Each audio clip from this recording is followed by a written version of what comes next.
একটা ছেলে যখন বিয়ে করে তখন সব জ্বালা ওই ছেলেটার, কারণ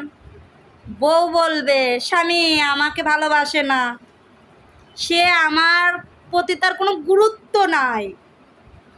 আর মা বলবে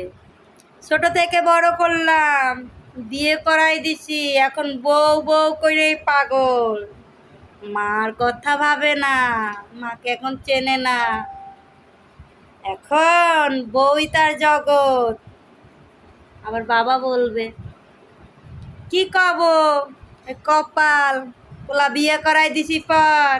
সে তো আমার কথা ভাবে না, ওই হোর গোষ্ঠীর কথা ভাবে, আমার কথা ভাবার মতো পোলার আর মন মানসিকতা নাই। কিন্তু ওই ছেলেটা যে সবাইকে নিয়েই ভাবে, সবার চিন্তা করে, এটা বোঝার মতো কেউই নাই, না স্ত্রী, না বাবা মা,